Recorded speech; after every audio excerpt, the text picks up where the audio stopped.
시청자 여러분 안녕하십니까. 오늘은 홍준표 후보에 대해서 얘기를 할 건데요. 들어보시고 여러분의 의견을 댓글로 좀 많이 달아주십시오. 요즘 야권 대선 후보 경선 국면에서 이렇게 보면은 눈에 띄는 점은 소위 홍준표 바람의 돌풍입니다. 그동안 이 정권에서는 홍준표 후보가 대통령 나서면 무조건 고맙고 이길 수 있다고 해서 홍준표 나서면 땡큐라는, 여러분 들어보셨습니까? 홍나땡이라고 불려지기도 했지 않습니까? 홍준표 후보가. 그런데 이제는 홍준표 후보가 야권 경선에서도 그동안 철옹성 같았던 윤석열 후보와 지지율과 오차 범위 내로 격차를 줄였다고 그렇게 하다가 어느 조사에서는요, 야권 후보들만 조사했을 때 홍준표 32.6%, 저를 봐야죠. 그다음에 윤 총장 25.8%, 이래서 윤 후보를 무려 6.8% 앞서는 1위를 차지해서 무조건 야권 후보는 홍준표가 되어야 한다는 무야홍이 현실화될 것 같은 조짐을 보이고 있답니다. 그런 분위기 한번 영상으로 함께 보시겠습니다. 제가 한 4년을 차기 대선을 준비를 했죠. 가장 취약한 계층이 20대, 30대, 40대. 하루 다르게 지금 자고 일어나면 분위기가 좋아지니까 요즘 저도 좀 어리둥절합니다. 솔직히 많이 좋으시죠? 왜 그렇죠 홍준표 후보는 무야홍에 만족하면 내친 김에 무조건 대통령은 홍준표야 된다는 젊은이들이 쓰는 무대홍으로 지켜가고 싶은 욕심을 지금 영상에서 보시다시피 그 욕심 숨기지 않는 듯 하고 있지 않습니까? 본인은 지난번 19대 대선에서 문재인 후보한테 17% 참패를 당한 후에 재수를 하면서 도전하는 입장이니까 인간적으로 더더욱 대통령이 간절히 되고 싶겠죠.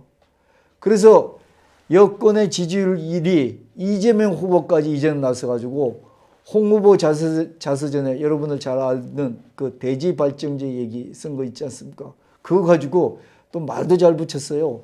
성폭행 자백범이다 하고 견제구를 던져도 홍준표 후보는 대통령 되기까지는 내가 어떤 모욕도 참겠다, 그렇게 절치부심하는 그런 여유도 지금 보이고 있지 않습니까? 자, 그럼 이 대목에서 홍준표 후보가 왜 이렇게 야권 후보로 급상승하는지 그 원인을 여러분도 궁금하시고 저도 궁금하지 않습니까? 그래서 제가 한번 생각하기에는 우선 본인이 정치적으로 변하지 않고 일관성 있게 주장하고 표현을 하는 것이 젊은 유권자들한테 많이 먹힌다는 그런 얘기입니다.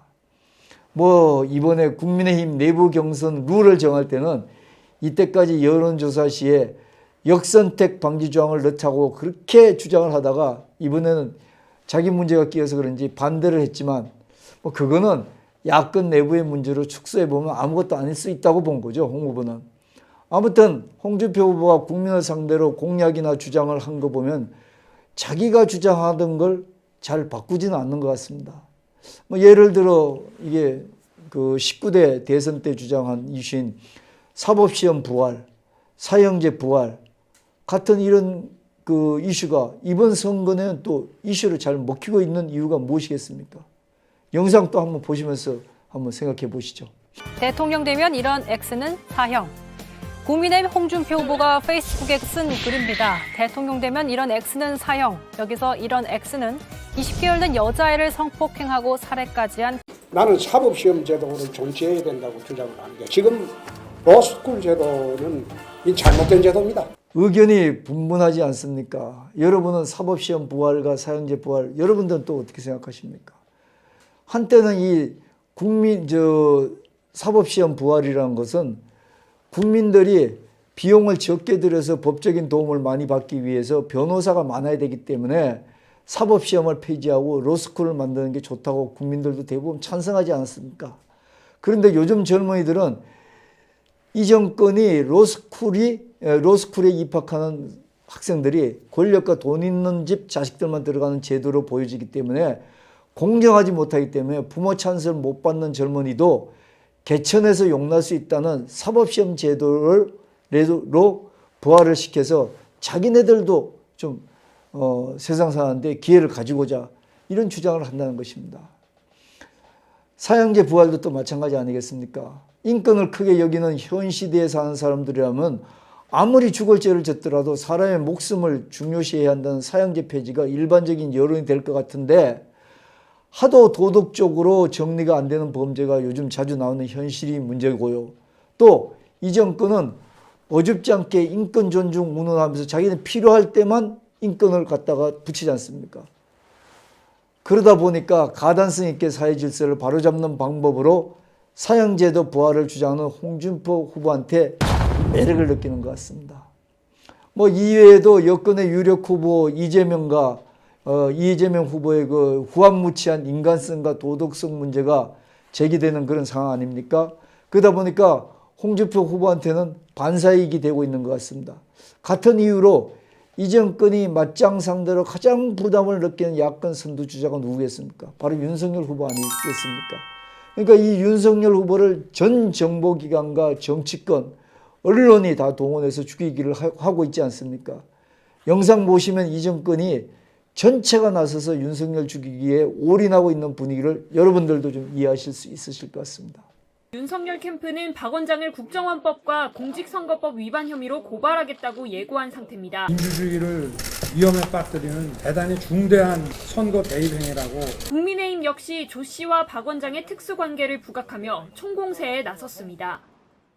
조 씨는 여권 인사와의 친분은 논란 대상이 아니라며 젊은 여성 이미지를 부각해 뒤에 누군가 있다고 주장하고 싶겠지만 자신은 이미 과거에 책임 있는 역할을 한 경험들이 있다며 배후설을 일축했습니다. 사실 확인이 안 되는 이 문제들을 이 정권 나팔수 언론을 동원해 왜곡 전달하니까 국민들은 어떻게 생각을 하겠습니까? 뭐 그럴 수도 있겠다. 아니 땡 굴뚝에 연기 나랴 하고 윤 후보에 대한 실망 여론이 상대적으로 홍준표 후보에 대한 기대로 나타나는 것 같습니다. 홍준표 후보는 이외에도 개인적인 매력도 분명히 있는 것 같습니다. 아무도 못하는 걸 해내는 그 과당성과 솔직하고 직선적인 표현도 전에는 부담이었는데 이제는 친근감과 기대로 좀 바뀌고 있지 않습니까? 그것도 한번 영상 보시겠습니다. 또 진주 어려운을 폐업을 하는데 도지사가 결단을 해야죠. 백서를 이미 발표를 그거 보면 진주 어려운 폐업 과정이 여실히 나오는데 뭐 하려고 조사를 합니까? 나는 그 이해가 안 되는 게. 들이 굉장히 좀 안 좋은 이미지로 남아서 차마 홍준표는 못 찍겠다 이런 거가 많은 거 아닌가요? 그렇습니다. 아 맞네요. 그러니까 제가 이것뿐만 아닙니다. 그동안 정치를 하면서 정치, 경제, 안보와 세상 민심과 호흡하는 방법도 어느 정도 알고 있기 때문에 겉으로는 강하지만 속으로는 유연한 내공이 쌓여져 있는 정치인으로 뭐 대권을 잡으면 안정되게 할 것 같다는 그런 국민 기대도 분명히 있겠죠. 이게 홍준표 후보에 대한 요즘 급상승하는 이유가 아닌가 저는 그렇게 생각합니다. 자, 하지만 문제는 지금 상태로 보면 모든 게 순탄하게 진행이 되어서 무야홍에서 무대홍으로 무조건 대통령은 홍준표 이렇게 직행할 것 같은데 제가 보기엔 그렇게는 쉽게는 될 것 같지가 않고 만만치는 않을 것 같습니다. 여러분은 어떻게 생각하십니까? 저는 이렇게 생각합니다. 세상살이나 정치나 나만 있는 게 아니라 주변에 상대가 있는 게 아니겠습니까? 홍준표 후보가 무야홍을 넘는 것도 사실은 쉽지가 않을 것 같은데요. 바로 윤석열 후보라는 바로 거대한 장벽이죠.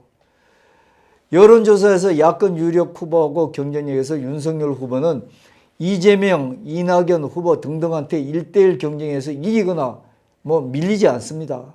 그런데 홍준표 후보는 1대1 경쟁에서 아직은 큰 표 차이로 뒤지고 있지 않습니까? 영상 다시 한번 보시겠습니까? 이재명 지사의 선호도는 직전 조사보다 오른 27%로 리얼미터 조사상 최고치를 기록했습니다. 반면 윤석열 전 총장은 직전 조사보다 하락한 24.2%로 오차 범위 안에서 2위로 밀렸습니다. 최근 상승세를 탄 국민의힘 홍준표 의원은 7.5%포인트로 크게 상승하면서 3위에 올라섰습니다. 이 차이가 무엇을 얘기하는 것일까요? 여러분은 무엇을 얘기한다고 생각하십니까? 제가 생각하기에는 본선 경쟁력에서는 아직까지 윤석열 후보한테 홍준표 후보가 경쟁력에서 뒤진다는 것을 단적으로 보여주는 그런 영상이고 지표입니다. 이것은 윤석열 후보가 이 정권으로부터 집중적으로 당하고 있지 않습니까? 정치적, 인간적인 초토화를 당하면서도 윤석열 후보 장기인 권력의 들이대기식 마초 야성을 금방 회복하면은 경선에서도 홍준표 후보가 설당이 없어지게 된다는 것입니다. 이렇게 생각하면 홍준표 후보 많이 지지하시는 분들 실망하실 것 같은데 한번 곰곰이 생각해 보십시다. 또 그리고 홍준표 후보는 이제까지 대선 전략을 윤석열 후보, 같은 편인 윤석열 후보 한 사람만 패는 전략으로 계속해 왔지 않습니까? 그 덕분에 아직까지 확실한 건 아니지만 야권 대선 후보로 윤석열 후보를 제쳤다, 비슷하다 하는 지지율을 갖게도 됐습니다. 분명하게. 하지만 이 정권으로부터 아무 견제도 받지 않고 오직 내부의 경쟁 상대인 윤석열 한 사람만 잡아서 패는 걸로 얻는 반사이익이 윤석열의 장벽을 뛰어넘지 못하는 한계도 분명히 따른다는 것입니다. 다시 말씀드리면 윤석열 후보가 고비마다 권력의 초강수로 저항하면서 이 정권 맞상대로 자신의 지지율을 잃어갈 동안 떨어지는 지지율을 홍준표 후보가 어부지리로 챙겼을 수도 있다는 것입니다. 아니면 조직도 크게 없는 홍준표 후보가 본인의 또 능력이지만 코로나 비대면 기간에 노련하게 미디어를 활용해서 적재적소의 표현을 잘했지 않습니까? 그런 활용하는 능력으로 국민 지지율을 높일 수도 있습니다. 자, 걱정되는 것은요. 이런 지지율이란 것은 이러한 현상이 신기루처럼 하루아침에 사라질 수도 있다는 것입니다. 대선 국면, 이 정치사에서는요. 상대적으로 윤석열 후보는 아직 경선 기간임에도 여러분 한번 곰곰이 생각해 보십시오. 국민의힘 현역 국회의원 40명이 넘게 또 그다음에 현역 지구당 위원장 50%가 넘게 윤 후보 캠프에 가담하고 있는 조직력이 있지 않습니까? 시청자 여러분, 조직력, 선거 조직력으로 하는 거 아니겠습니까?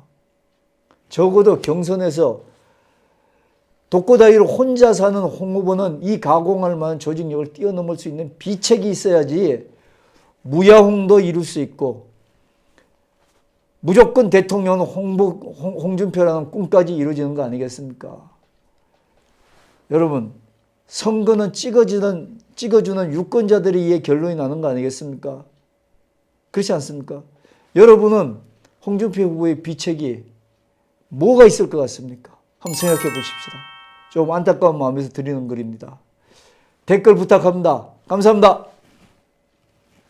정치, 경제, 시사 채널 홍용락 TV. 댓글로 여러분들의 생각을 홍용락 TV에 말해주세요. 여러분들의 구독과 좋아요, 알림 설정은 큰 힘이 됩니다. 함께 해주십시오. 생활정보방송인 자매 유튜브 희노홍락도 구독 부탁드려요. 홍용락 TV는 계속된다. 구독자 여러분들과 함께 쭉